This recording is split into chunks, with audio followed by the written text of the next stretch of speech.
Welcome diploma online classes. आज हम लोग वीडियो में देखेंगे अप्लाइड मैकेनिक्स का नेक्स्ट पार्ट। इससे पहले हम लोगों ने अप्लाइड मैकेनिक्स का फर्स्ट चैप्टर कंप्लीट कर लिया। फर्स्ट चैप्टर कंप्लीट करने के साथ साथ ही हम लोगों ने फर्स्ट सेकंड चैप्टर का भी हम लोगों ने फर्स्ट पार्ट कंप्लीट कर लिया है। इससे पहले वाले वीडियो में हम लोगों ने क्या किया था कि चैप्टर सेकंड जो चैप्टर हम लोग का चैप्टर सेकंड का पार्ट फर्स्ट, ठीक है, पार्ट फर्स्ट कंप्लीट कर लिया। आज हम लोग देखेंगे चैप्टर सेकंड का पार्ट सेकंड, ठीक है। तो आइए स्टार्ट करते हैं।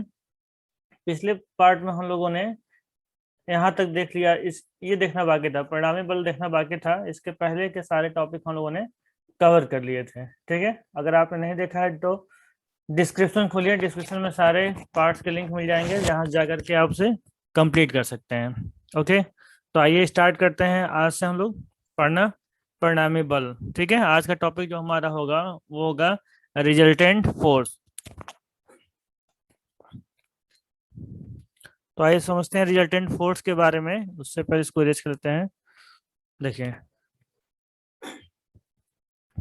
परिणामी बल के बारे में क्या है, परिणामी बल होता क्या है, रिजल्टेंट फोर्स होता है क्या, पहले हम लोग इसे अपने भाषा में समझ लेते हैं, फिर जो यहाँ पे बुक में दिया गया है उससे हम लोग समझेंगे। इसलिए देखिए, परिणामी बल के बारे में ये हम लोग जानते हैं कि जब किसी पिंड पे या फिर किसी वस्तु पे जब बहुत सारे बल, मोर देन वन फोर्स, एक से ज्यादा बल लग रहे हों या बहुत से बल लग रहे हों, तो उन सभी बलों के परिणाम के बराबर जब एक बल लगाया जाए तो इस बल को हम क्या कहते हैं, इस बल को हम कहते हैं परिणामी बल या फिर रिजल्टेंट फोर्स। क्या हो जाएगा, परिणामी बल हो जाएगा, ठीक है। ये बल F1, F2 और F3 है। ये फिगर हम लोग एग्जाम में बना करके आ सकते हैं। देखिए, जब एक से ज्यादा बल लग रहे हो, ठीक है, किसी पिंड पर, और उनके बलों के योग के बराबर केवल एक बल लगाया जाए जो कि वही काम करे जो कि ये सारे बल का आप मिलकर काम कर रहे थे, तो इस बल को हम क्या कहेंगे, परिणामी बल कहेंगे, ठीक है। तो आइए देखते हैं यहाँ पे क्या दिया गया है। तो यहाँ बताया गया है, जब किसी पिंड पर एक से अधिक बल कार्य कर रहे हों तो उन सभी बलों के प्रभाव के योग के बराबर एक अन्य बल को परिणामी बल कहते हैं। एक अन्य बल को परिणामी बल कहते हैं। इसे आर से प्रदर्शित करते हैं, ठीक है।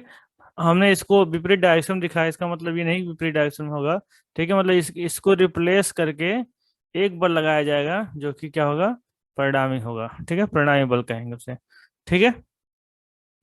इसको एक बार और से समझ लेते हैं क्या बताया जा रहा था इसके बारे में। देखिए, यहाँ पे जब किसी पिंड पर एक से अधिक बल कार्य कर रहे हों तो उन सभी बलों के प्रभाव के योग के बराबर एक अन्य बल को परिणामी बल कहते हैं तथा इसे आर से प्रदर्शित करते हैं तथा इसे आर से प्रदर्शित करते हैं। अतः यदि किसी पिंड पर लगे बलों के सभी बलों के स्थान पर परिणामी बल लगाया जाए तो इस परिणामी का पिंड पर वही प्रभाव होता है जो कि सभी बलों के सम्मिलित प्रभाव उस पिंड पर होता है। यहाँ पे ही बताया गया है कि परिणामी बल लगाया जाता है तो वही इफेक्ट होगा जो कि सारे बल एक साथ लग के काम कर रहे थे, ठीक है। जैसे किसी पिंड पर 3 बल काम कर रहे हैं, F1, F2 और F3, ठीक है। अगर इनको हटा दिया जाए तो पिंड पर अकेला ही बल लगाया जाएगा, वो हमारा क्या होगा, रिजल्टेंट फोर्स होगा, आर होगा, ठीक है।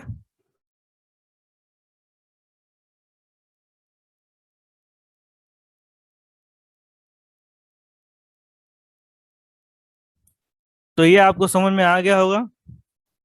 तो आइए आगे बढ़ते हैं नेक्स्ट स्लाइड की तरफ। नेक्स्ट टॉपिक हम लोग का है इक्विलिब्रियम ऑफ फोर्सेस, ठीक है। क्या, बलों की साम्यावस्था।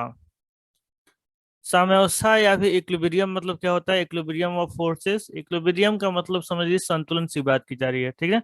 बलों का संतुलन इस तरह समझ सकते हैं। साम्यावस्था का मतलब भी क्या होता है, संतुलन ही होता है, ठीक है। तो यहाँ हम लोग देखेंगे बलों के संतुलन के बारे में, उसकी साम्यावस्था के बारे में, ठीक है।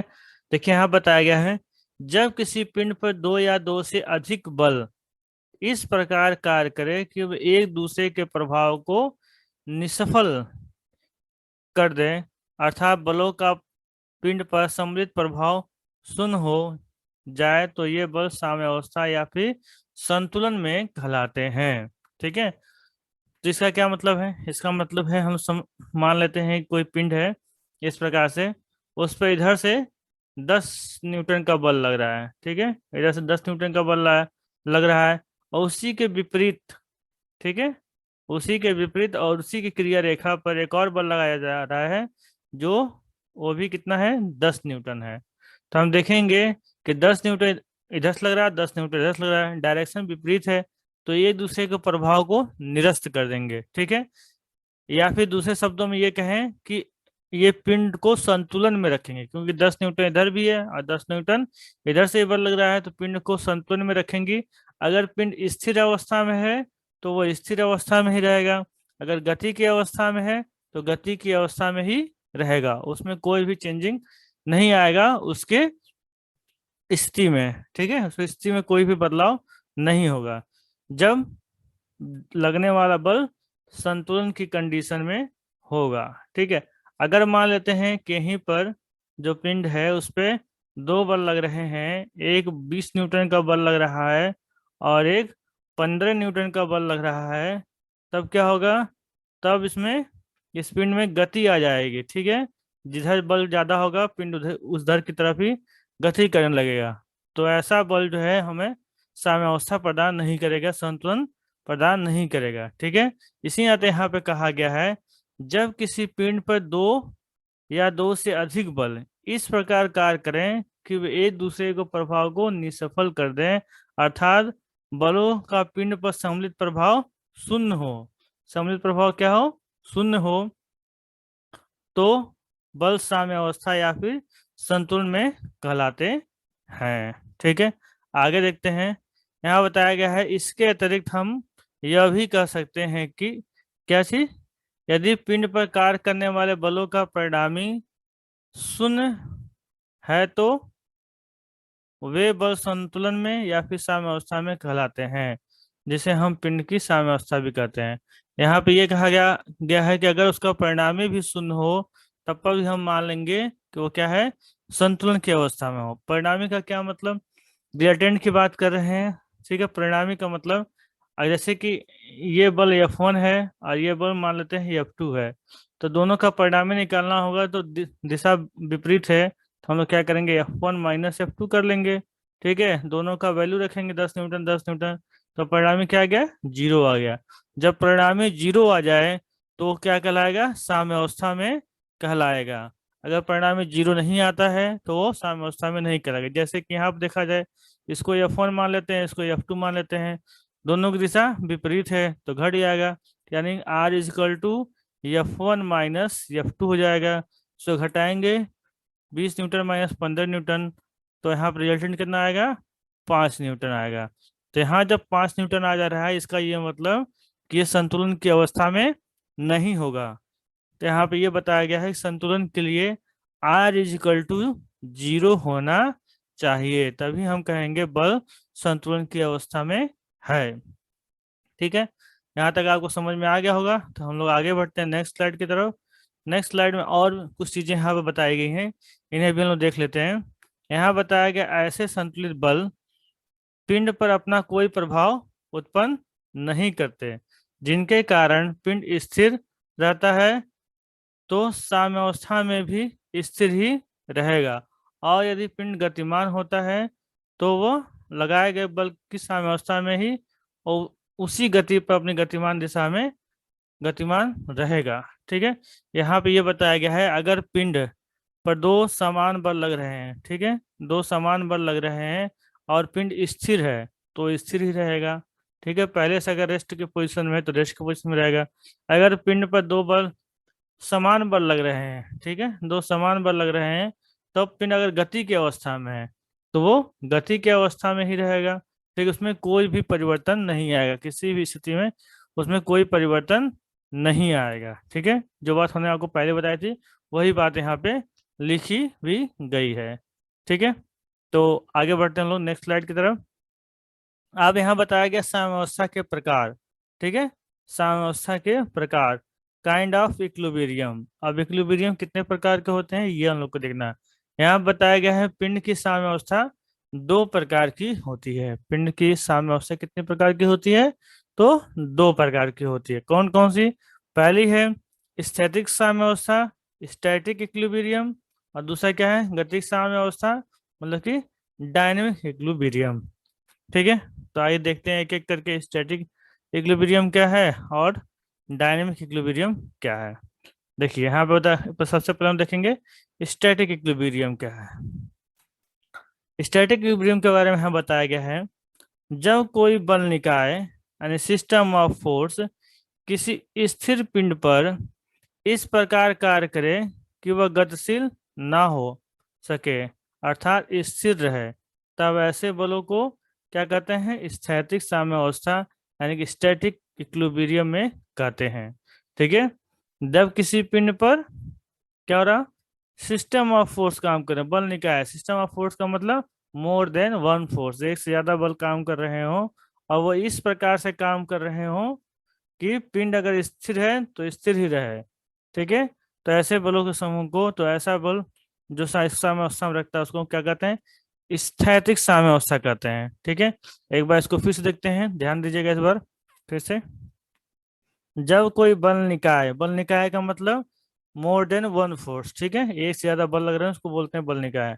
ठीक है, जब कोई बल निकाय यानी सिस्टम ऑफ फोर्स किसी स्थिर पिंड पर, ठीक है, किसी स्थिर पिंड पर, स्थिर पिंड पर इस प्रकार कार्य करे कि वो गतिशील ना हो, उसमें कोई गति ना आए। जब दोनों बल बराबर काम करेंगे, दो बल या चार बल जो भी लग रहे हैं, अगर इक्विलिब्रियम में रहेंगे तो उसमें कोई गतिशीलता नहीं आएगी। तो यहाँ कर रहा है इस प्रकार कार्य करे कि गतिशील ना हो अर्थात स्थिर हो, तब ऐसे बलों को क्या कहेंगे? स्थैतिक साम्यावस्था यानी कि स्टैटिक इक्विलिब्रियम में कहते हैं। तो ऐसे सिस्टम ऑफ फोर्सों को कहते हैं स्टैटिक इक्विलिब्रियम में वो है। ठीक है, इसी के जस्ट सपोज जब बल इस तरीके से लगे कि पिंड गति की अवस्था में आ जाए तो उसे हम लोग क्या कहेंगे? डायनेमिक इक्विलिब्रियम कहेंगे। तो अगला देख लेते हैं। ठीक है, जो कि क्या है? गतिक साम्यावस्था।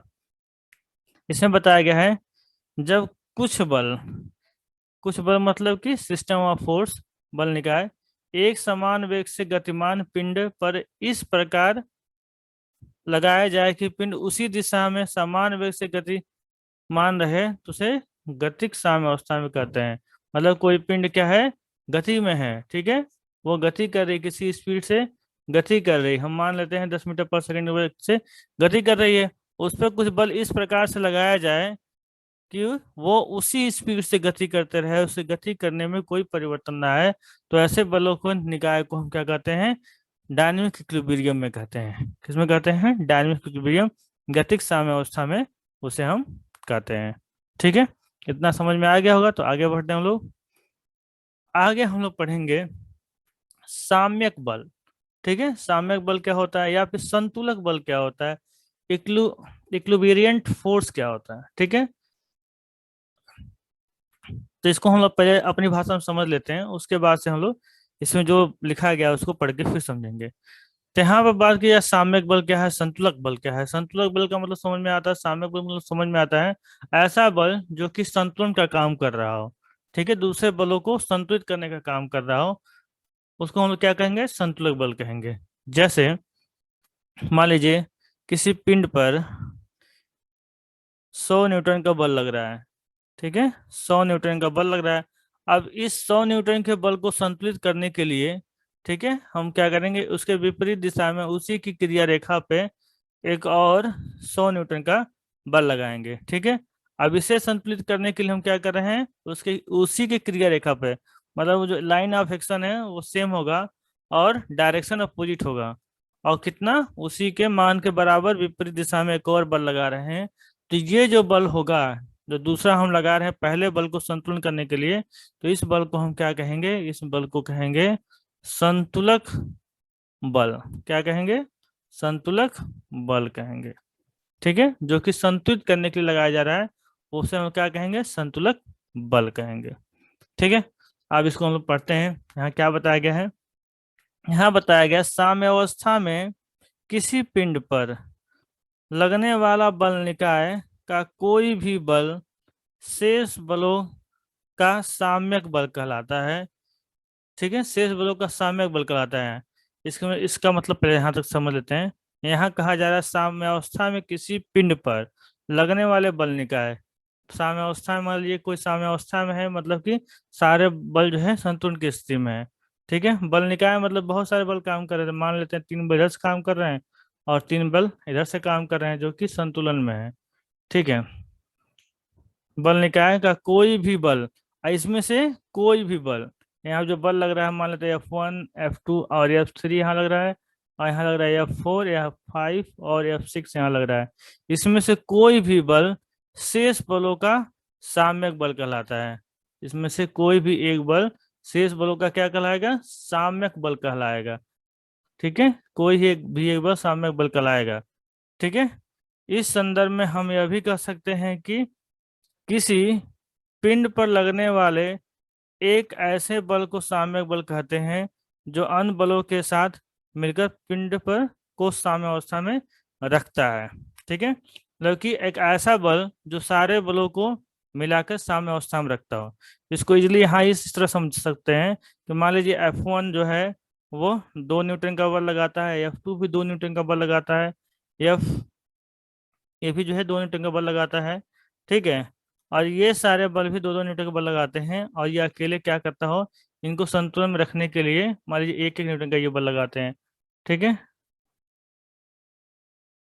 और ये अकेला 4 न्यूटन का बल लगाता हो, तो ये बल क्या हो जाएगा? साम्यक बल हो जाएगा। यहाँ पर दूसरे एग्जाम्पल समझिए। कोई पिंड है, उस पर 2 बल लग रहे हैं। ठीक है, एक पर 4 न्यूटन का बल लग रहा है। ठीक है, एक पे 4 न्यूटन का बल लग रहा है और एक पे 6 न्यूटन का बल लग रहा है। ठीक है, और दूसरा बल जो लग रहा है वो 10 न्यूटन का लग रहा है, जो कि इन दोनों को क्या कर रहा है? संतुलित कर रहा है।